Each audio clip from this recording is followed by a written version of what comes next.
जितिया व्रत को संतान की लंबी उम्र के लिए किया जाता है। 3 दिन तक चलने वाले इस व्रत के नियम बेहद कठिन होते हैं। इस व्रत में दूसरे दिन यानी कृष्ण पक्ष अष्टमी को पूजन होता है। व्रत तब तक पूर्ण नहीं माना जाता जब तक इसकी व्रत कथा न पढ़ी या सुनी जाए। इसलिए आज हम आपको जितिया व्रत की पौराणिक कथा सुनाने वाले हैं, तो ध्यान पूर्वक सुनिए। जितिया व्रत की पहली कथा के अनुसार गंधर्वों के राजकुमार का नाम जिमुतवाहन था। वे बड़े उदार और परोपकारी थे।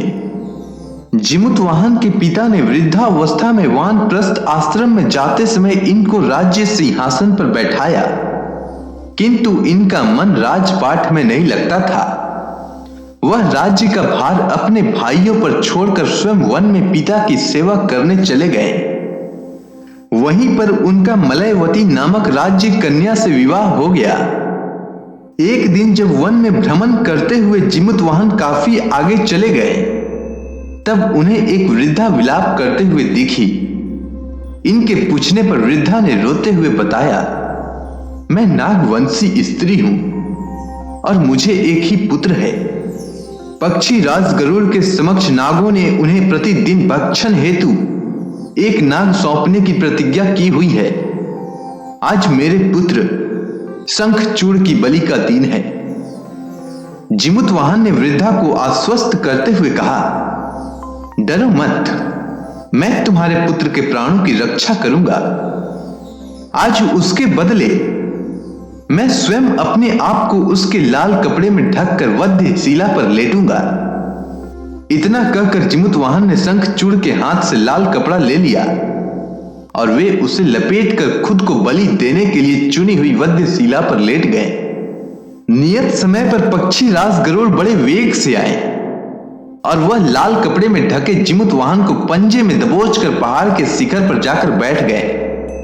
अपने चुंगल में गिरफ्तार प्राणी की आंख में आंसू और मुंह से आह निकलता न देखकर गरुड़ जी बड़े आश्चर्य में पड़ गए।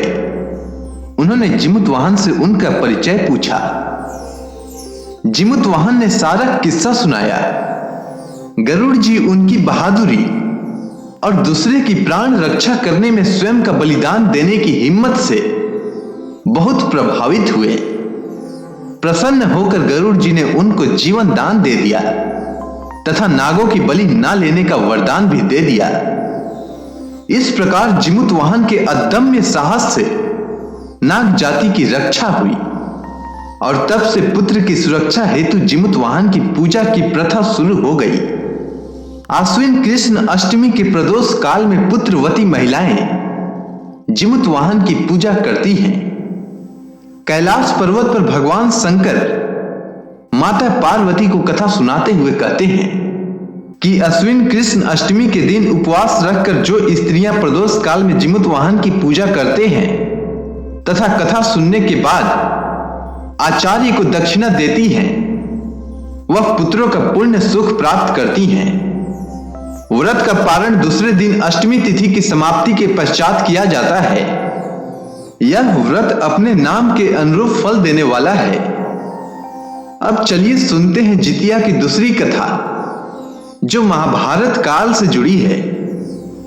महाभारत के युद्ध में पिता की मौत के बाद अश्वत्थामा बहुत नाराज था। सीने में बदले की भावना से वह पांडवों के शिविर में घुस गया।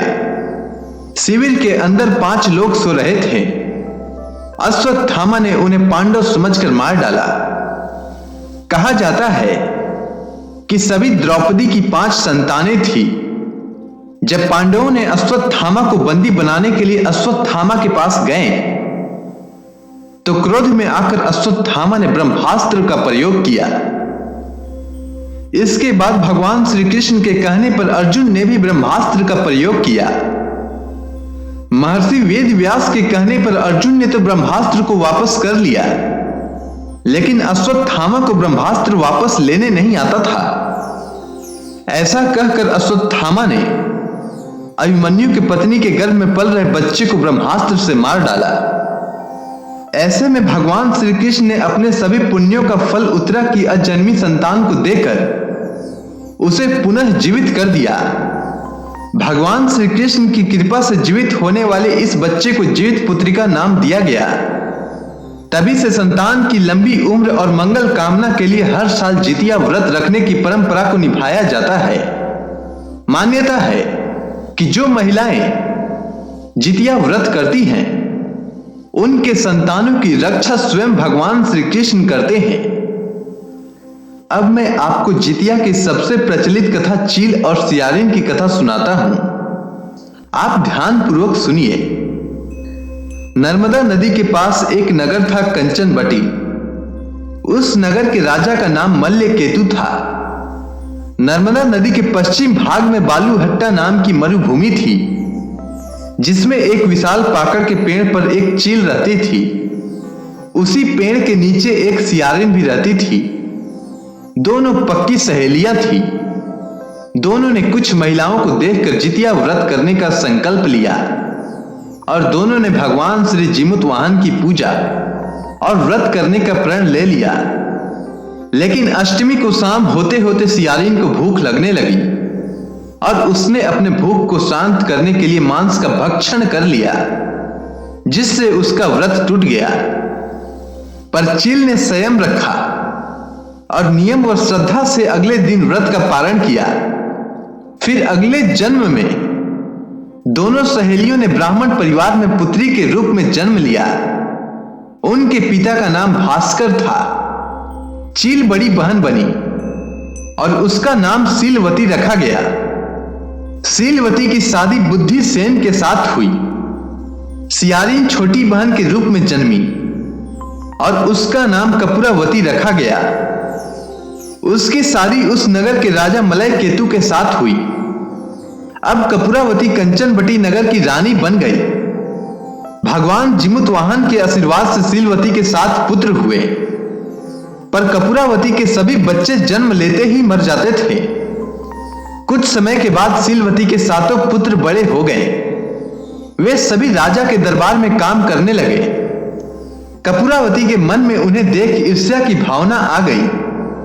उसने राजा से कहकर सभी बेटों के सर कटवा दिए और उन्हें 7 नए बर्तन मंगवाकर उसमें रख दिया और लाल कपड़े से ढककर सीलवती के पास भिजवा दिया। यह देख भगवान जिमुतवाहन ने मिट्टी से 7 भाइयों के सर बनाए और सभी के सिर को उसके धड़ से जोड़कर उन पर अमृत छिड़क दिया। इससे उनमें जान आ गए। 7 युवक जिंदा हो गए और घर लौट आए। जो कटे सर रानी ने भेजे थे, वे हीरे जवाहरात में बदल गए। दूसरी ओर रानी कपूरावती बुद्धिसेन के घर से सूचना पाने को व्याकुल थी। जब काफी देर सूचना नहीं आई, तो कपूरावती स्वयं बड़ी बहन के घर चली गई। वहां सब कुछ जिंदा देखकर वह सन्न रह गई और मूर्छित हो गई। जब उसका मूर्छा दूर हुआ, तो बहन को उसने सारी बात बताई और अब उसे अपनी गलती पर पछतावा भी हो रहा था। उसने कहा, बहन, तुमने ऐसा कौन सा पुण्य व्रत किया है? भगवान जिमुतवाहन की कृपा से सीलवती को पूर्व जन्म की बातें याद आ गई। वह कपूरावती को लेकर उसी पाकड़ के पेड़ के पास गई और उसे सारी बातें बताई। कपूरावती ने फिर जीवित पुत्रिका का व्रत किया, जिसके फलस्वरूप उसे भी पुत्र रत्न की प्राप्ति हुई और उसके पुत्र भी दीर्घ आयु हुए। साथ ही संसार के समस्त सुख भोगते हुए अंत में वैकुंठ को प्राप्त हुए। इसीलिए संतान की सुख समृद्धि की कामना करने वाली प्रत्येक महिलाओं को यह व्रत करना चाहिए। अगर आपको यह कथा अच्छी लगी हो, तो कमेंट सेक्शन में जय श्री कृष्ण और भगवान जिमुतवाहन की जय लिखना न भूलें। धन्यवाद।